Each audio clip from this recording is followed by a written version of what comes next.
coisa querida, seguimos com o mandado de segurança e vamos falar agora a respeito das partes do mandado de segurança, lance da legitimidade. Eu já dei a pinceladinha no início só para a gente entender o que é a vibe aqui do mandado de segurança, mas agora a gente vai esmiuçar quem pode impetrar, quem é o autor do mandado de segurança. Só que lá no mandado de segurança a gente não usa a expressão autor, a gente tem uma palavrinha, um juridiquezinho aqui, que é o tal do impetrante. Então, o impetrante é quem faz aqui o mandado de segurança, quem pede, então, quem provoca aqui o judiciário. E quem pode ser o impetrante?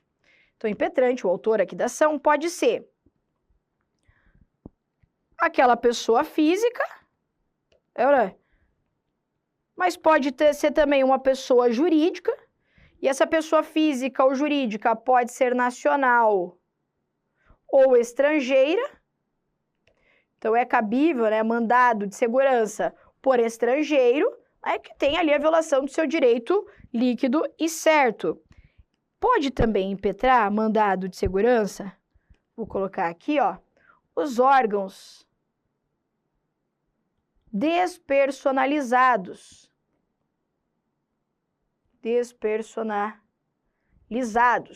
Por exemplo, mesa da Câmara, mesa do Senado, que são órgãos sem personalidade jurídica, por isso órgãos despersonalizados, mas que possuem capacidade processual, ou seja, que podem fazer mandado de segurança, tá? Então, órgãos despersonalizados é a expressão que se usa para designar, então, esse tipo de órgão, tá? Eu posso colocar aqui também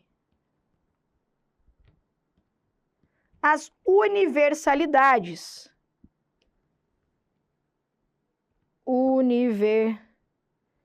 Você está falando de quem, professora? Eu estou falando da massa falida da empresa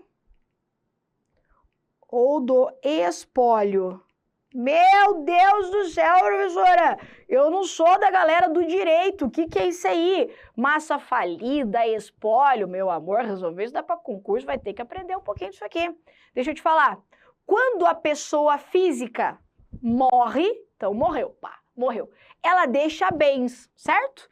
Lembra que a gente fala lá, inclusive no direito de propriedade, que vira o tal do decujus? Lembra que a gente chama de decujus? Pois é, quando você morre, você morreu, você deixou de existir, mas existe ainda os seus bens. Não tem os seus bens?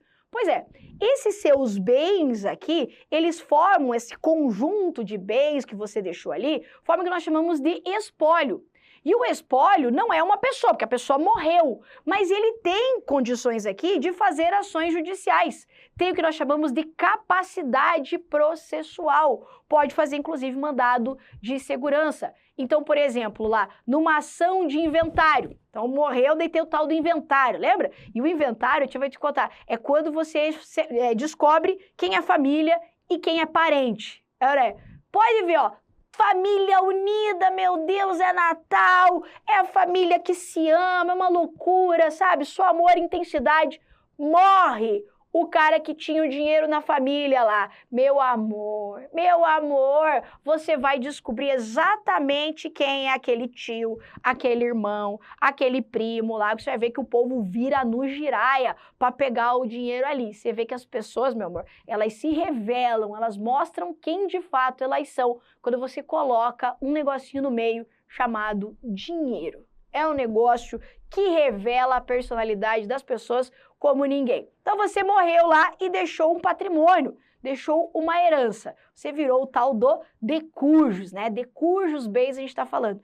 Esse seu grupo, né? Esse seu conjunto de bens, nós chamamos de espólio. Então vai fazer ação lá, tá assim, ó, espólio de Adriane Fauti. Porque não pode a Adriane Fauti fazer ação, a Adriane Fauti tá morta?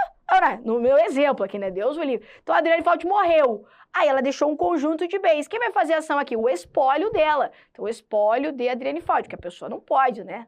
Aqui tá morta, né? Deixa lá, né? Com o mundo dos mortos. Você tá entendendo? Esse é o espólio. A massa falida é a mesma coisa, só que da pessoa jurídica. Então quando a pessoa jurídica morre, ou seja, quando ela entra em falência, então, ocorreu falência da pessoa jurídica, morreu a pessoa jurídica. Só que existem bens dela, não existe? Tem. Esse conjunto de bens a gente chama de massa falida, Você está entendendo? É isso que são as universalidades. Para a sua prova, não é da área do direito, a gente não está aqui nas carreiras jurídicas, basta que você saiba que as universalidades, massa falida e espólio, podem fazer aqui mandado de segurança, porque possuem capacidade processual, ok? Muito bem. Então, não tem personalidade jurídica, mas tem capacidade processual. Posso colocar aqui também, a título de exemplo, o Ministério Público, a Defensoria Pública, MP, Defensoria Pública, né, na defesa lá dos hipossuficientes, Defensoria Pública. E eu quero complementar isso aqui, ó, com uma jurisprudência do Supremo Tribunal Federal, que entende o seguinte: a legitimidade para fazer mandado de segurança para questionar a constitucionalidade de uma lei ou de uma emenda à Constituição é dada apenas aos parlamentares federais. Então, vou anotar aqui, ó, legitimidade, então, dos parlamentares. Quando eu falo em parlamentares, eu estou falando dos membros da Câmara e do Senado Federal, ou seja, não é qualquer pessoa, qualquer cidadão aqui, ó. Eles podem fazer mandado de segurança para questionar aqui o devido processo legal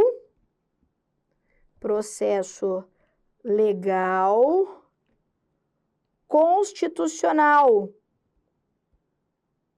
de elaboração, então, de leis e de emendas constitucionais. Tia exemplifica aqui minha teteia. Olha só. Imagine o seguinte.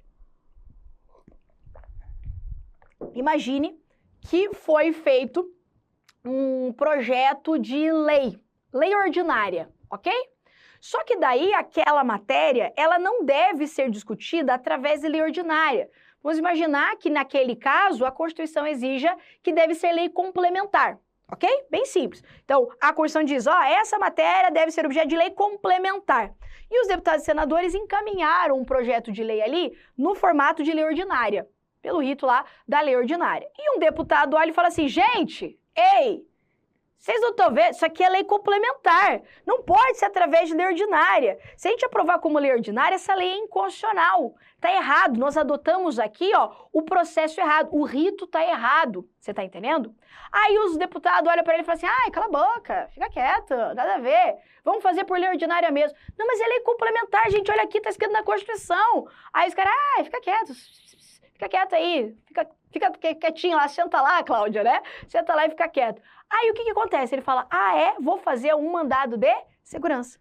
Então, cabe, e a legitimidade aqui é exclusiva dos parlamentares, a discussão a respeito do cumprimento do devido processo legal constitucional, ou seja, do processo legislativo de elaboração, então, das leis ou das emendas constitucionais. Então, vou colocar aqui, ó, devido processo legal constitucional, legislativo, que é esse processo de elaboração, então, das emendas, né, e das leis ordinárias, complementares.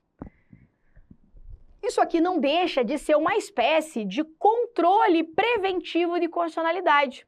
Isso aí, para quem tem controle de constitucionalidade no edital, a gente vai aprofundar isso no tópico específico. Mas veja, é os deputados e senadores fazendo um controle prévio da constitucionalidade das normas. Estão dizendo, ei, isso aí é inconstitucional, não pode fazer dessa forma. Mas é possível que eles façam isso apenas através de mandado, então, de segurança. Veja que eu, Adriane, eu, cidadã, vendo que existe um projeto de emenda à Constituição tramitando, e eu falo assim, nossa, inconstitucional isso aí. Meu Deus, eles não estão vendo que é inconstitucional? Já sei, eu, Adriane, vou fazer um mandado de segurança. Não posso. Você está entendendo? Essa é a legitimidade, então, exclusiva dos parlamentares, deputados e senadores. Tranquilinho aqui? Muito bem. Tá, falei de legitimidade. Vamos falar, então, aqui a respeito do impetrado. Quem que é a autoridade coatora? E meio que a tia também já deu uma adiantadinha, né? Quem que é a autoridade coatora? Então, pode ser aquela pessoa física, eventualmente, ou não é? Pessoa física, ou mesmo a entidade ali, a pessoa jurídica, desde que seja uma autoridade. A autoridade. Então, eu vou ter alguém ali, né, que está violando um direito líquido e certo. Lembra que eu te falei aqui que essa autoridade pública, ela pode ser integrante lá da administração direta, o mesmo da indireta, desde que esteja desempenhando um ato de autoridade, ou seja, aquele ato decorrente do poder de império. Tá? Falei também que pode ser um ato de natureza administrativa, pode ser de natureza judicial, né? Pode ser um ato administrativo vinculado, mas pode ser também um ato administrativo de natureza discricionária. Então, por exemplo, veja que o mandado de segurança, ele cabe para um ato ilegal ou um ato com abuso de poder. Então, eventualmente, posso ter um ato ilegal vinculado, né? Então, um ato vinculado ilegal, e eu posso ter um ato discricionário com abuso de poder, que geraria aqui né, o cabimento do mandado de segurança. Lembra que o mandado de segurança, ele não serve para questionar o mérito administrativo, né? Uma coisa é uma coisa, outra coisa é outra coisa. O mandado de segurança não discute o mérito, não discute os motivos daquela decisão administrativa. O mandado de segurança, ele vai fazer controle de legalidade dos atos, né? Então, se o ato ele é legal, ou um ato aqui com abuso de poder, ok? Beleza. Eu quero só destacar aqui, eu acho que eu até vou falar mais para frente, mas não custa nada eu aproveitar aqui, né, e já falar. De acordo com a lei do mandado de segurança, não se considera, então, como ato de autoridade, não é ato de autoridade, ou seja, não cabe mandado de segurança, aqueles atos de gestão comercial. Tia vai explicar rapidamente. Acho até que eu vou falar isso também mais para frente, mas eu aproveito e falo aqui que eu acho que é pertinente. O que são atos de gestão comercial? São atos praticados pela administração pública, mas que não decorrem do seu poder de império. São atos em que a administração pública realiza em pé de igualdade com o particular. Veja que a administração pública, ela realiza atos que decorrem desse seu poder de império, dessa sua autoridade, mas existem atos que não decorrem do exercício desse poder. Nesse caso, esses atos realizados, então, pela administração, são chamados de atos de gestão comercial. E por isso, em face destes atos, que não é algo que impõe para o particular, não é algo que decorre, então, dessa posição, né, vertical do Estado, que a gente sabe que o Estado está aqui e o particular está embaixo, não é? E o Estado impõe aqui, né, o seu arbítrio, muitas vezes, né, esse seu poder de império que a gente chama tanto. Então, em situações em que o Estado está nessa posição em relação ao particular, mandado de segurança. Quando o Estado está em pé de igualdade, não cabe mandado de segurança. Exemplo, os chamados atos de gestão comercial, tá? E eu quero falar um pouquinho a respeito, então, da legitimidade do impetrado aqui, no caso de competência delegada. O que é a competência delegada? Já vamos explicar isso aqui, olha só.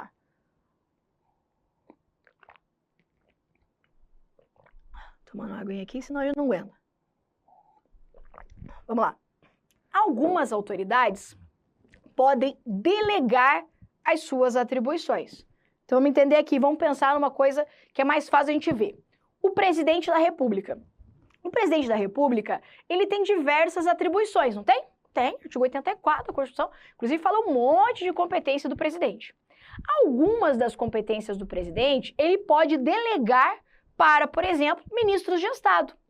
Então, vamos imaginar que eu tenho uma competência que a Constituição originariamente designou para o presidente. Só que ele, com base, né, na própria Constituição que o autoriza, falou assim, ei, ministro, faz isso aqui para mim. Então, me acompanha o raciocínio. Eu tenho uma competência que é originária, que nasceu para quem? Para o presidente. A Constituição falou o quê? É você, presidente, que vai fazer isso aqui, beleza? Só que ela diz que o presidente pode delegar.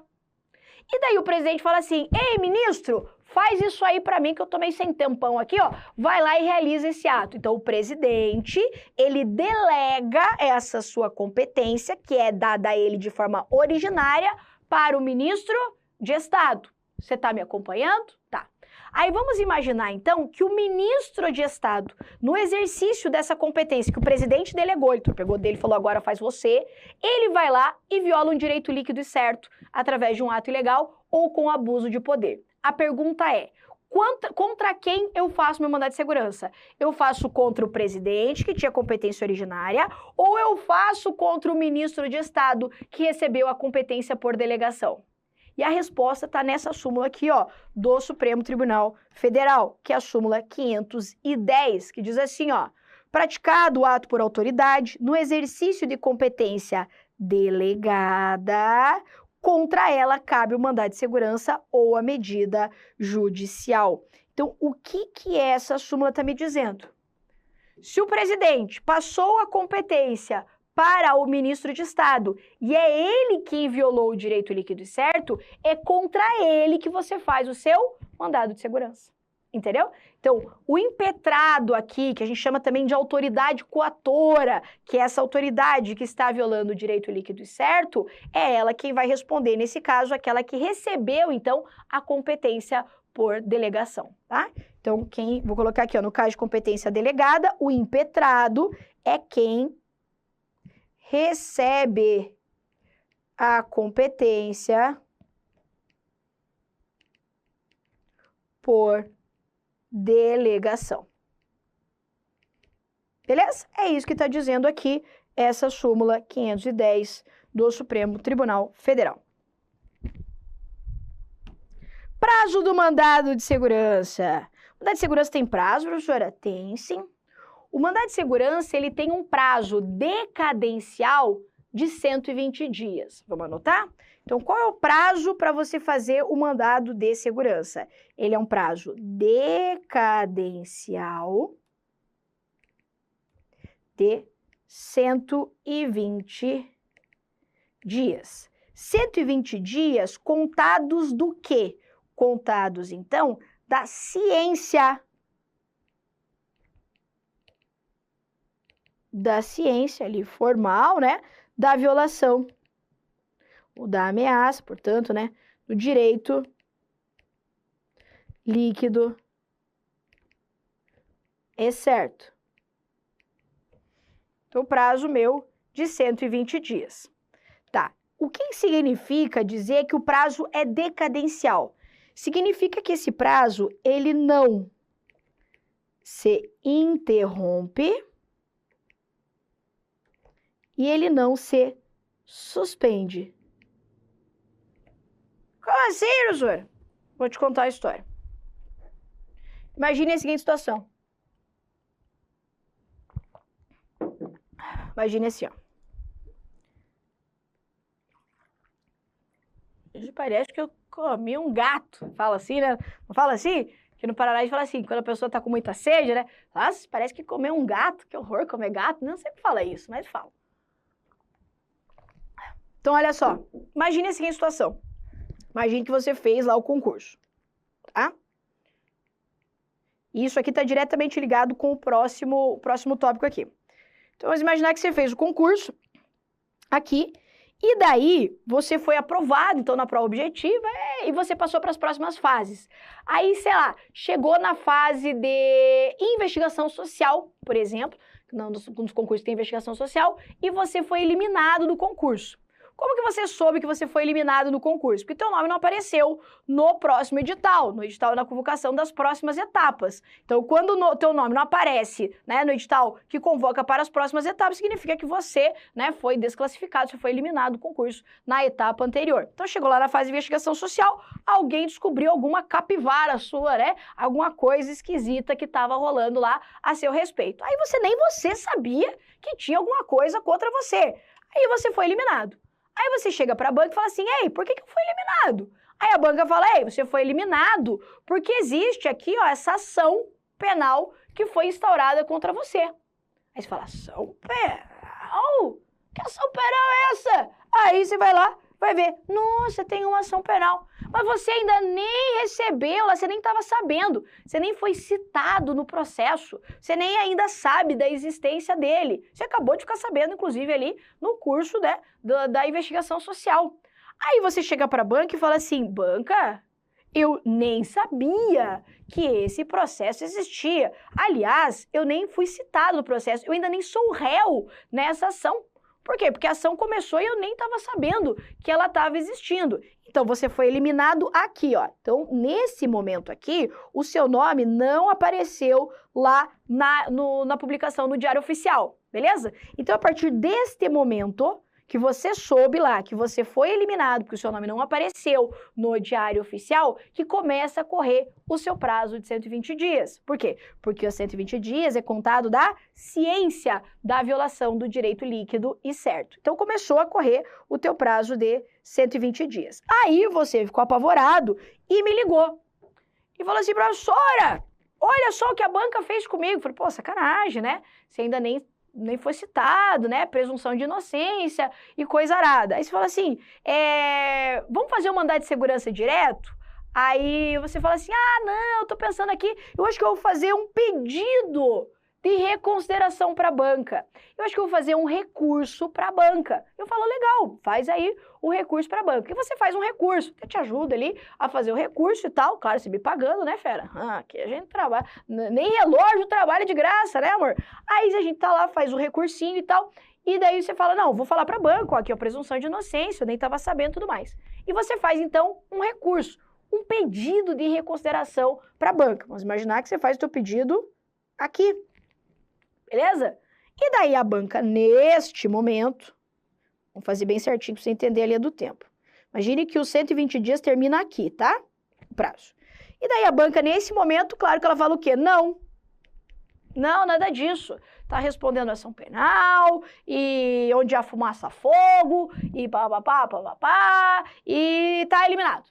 Tipo, a banca, ela quer isso aí mesmo, ela sair eliminando a galera. Eliminando geral. Beleza. Aí você me liga depois desesperado, professora, a banca recusou o meu recurso. Aí eu falo, agora a gente faz o quê? Mandado de segurança. Você tá entendendo? Vamos fazer mandado de segurança, dizendo, ó os fatos aqui. Passou do concurso, foi eliminado porque existe uma ação penal pendente contra ele. Mas ele nem foi citado. Ele nem é réu nessa ação. Não existe nem sentença de primeira instância. E a presunção de inocência aqui? Você concorda que está violando um direito líquido e certo dele? O direito de ser presumido inocente nesse caso? Fazemos mandado de segurança aqui. Só que veja, quando você fez o pedido aqui, sei lá, fez aqui o pedido de reconsideração, o recurso, esse pedido não interrompeu, não suspendeu o prazo de 120 dias. O prazo de 120 dias, continua comendo, continua rolando. Você está entendendo? É isso que diz a jurisprudência do Supremo Tribunal Federal. Então, vou lá. Pedido de reconsideração não interrompe ou suspende o prazo decadencial do mandado de segurança. Ok? Então, muito bem. Então, aqui, só para deixar... vou colocar aqui, vai ficar em cima. Vou puxar para cá. Porque depois fica feio, né? Então, prazo decadencial é aquele que não interrompe e não suspende. E daí eu tenho uma súmula para dizer isso que eu acabei de falar, que é constitucional, então, a lei que fixa esse prazo decadencial do mandado de segurança. Então, de acordo com o Supremo, esse prazo aqui de 120 dias, ele é, sim, constitucional, tá?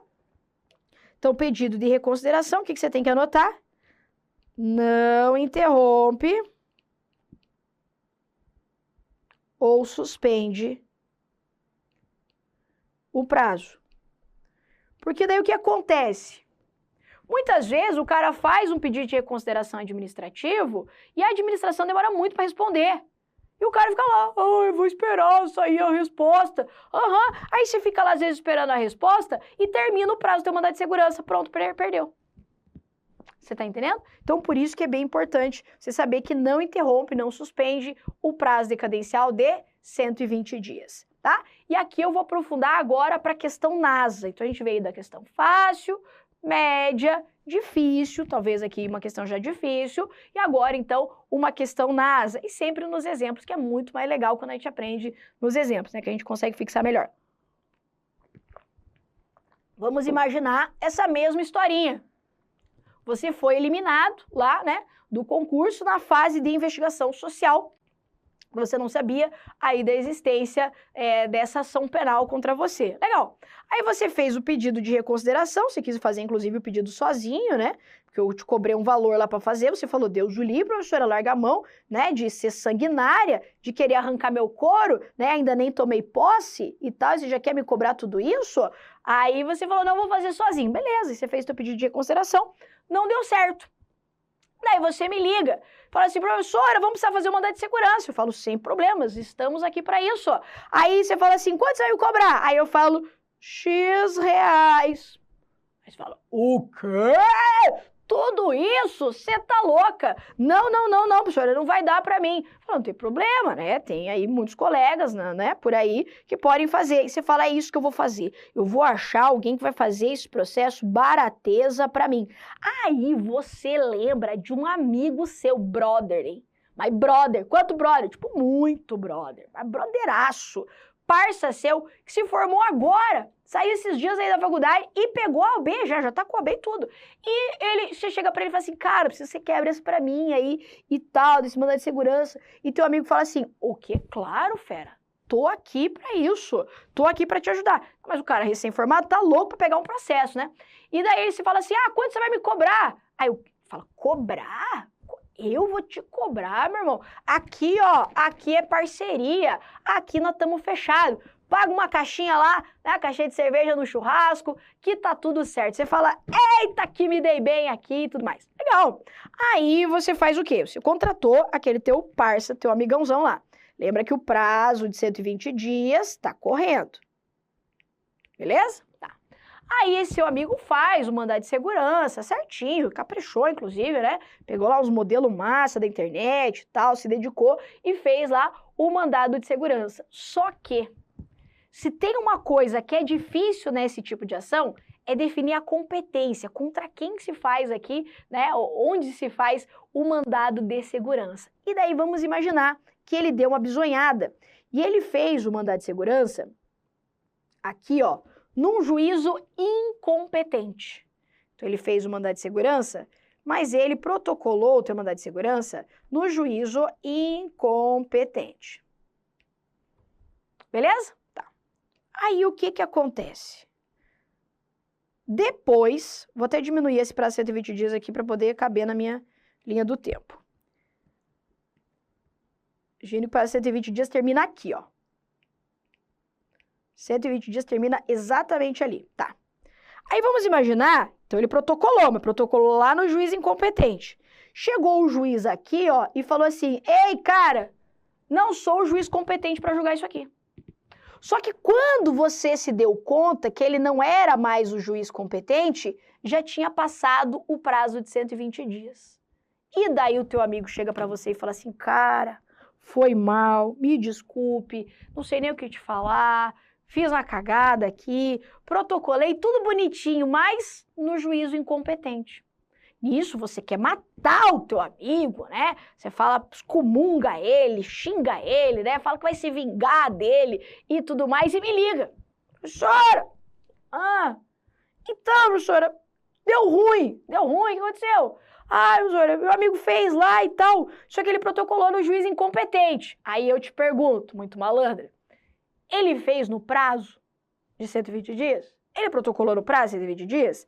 Aí você fala, sim, professor, ele protocolou no prazo de 120 dias. Eu falo, então tá tranquilo. Não temas, aqui vou te ajudar. Aí eu falo, primeiro deposita, faz um Pix, faz um Pix e a tia vai resolver o teu problema. Aí você faz o Pix e a tia resolve como? Vou te contar aqui, ó. De acordo com o Supremo Tribunal Federal, e essa é a jurisprudência, você anota assim, ó. Não decai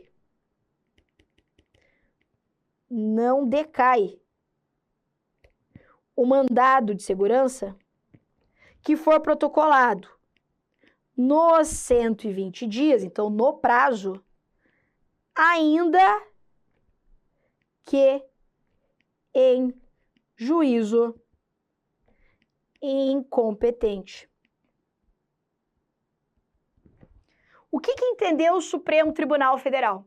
Ele entendeu que ainda que tenha sido protocolado em juiz incompetente, não vai decair, você não perdeu todo o mandado de segurança, se esse primeiro mandado, ainda que em juiz incompetente, tiver feito dentro do prazo.